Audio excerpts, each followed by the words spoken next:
பொதுவாக புரதம்னு சொன்னாலே நமக்கு ஞாபகத்துக்கு வருது முட்டை மற்றும் சிக்கன் தாங்க ஞாபகத்துக்கு வரும். ஆனால் முட்டை மற்றும் சிக்கனை விட அதிகமாக புரதம் உள்ள 5 சைவ உணவுகளை பற்றி உங்களுக்கு தெரியுமா? அது தெரிஞ்சுக்கிறதுக்கு முன்னாடி சேனலை மறக்காமல் சப்ஸ்கிரைப் பண்ணிக்கோங்க. 5வது கொண்டக்கடலை.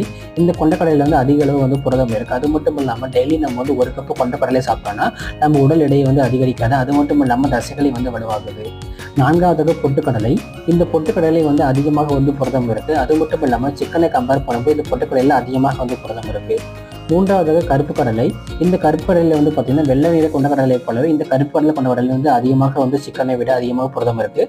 அது மட்டும் இல்லாமல் இந்த கருப்பு கடலையில் வந்து நார்ச்சத்து வந்து அதிகமாக இருக்குது. 2வது கொள்ளு. இந்த கொள்ளு நம்ம சாப்பிட்றது நம்ம உடலோட எடையை வந்து குறைக்குது. அது மட்டும் இல்லாமல் இதில் நார்ச்சத்து அதிகமாக இருப்பதனால கோடை காலத்தில் நம்ம வந்து முளைக்கொட்டிய பயிர் வந்து சாப்பிட்றது வந்து மிகவும் நல்லதாக இருக்குது. முதலாவதாக பச்சைப்பயிறு. இந்த பச்சைப்பயிரில் வந்து ஏகப்பட்ட சத்துக்கள் இருக்குது. அது மட்டும் இல்லாமல் இந்த பச்சைப்பயிரை நம்ம சாப்பிட்றதுனால நம்ம உடம்புல இருக்கக்கூடிய சர்க்கரை அளவை வந்து குறைக்குது.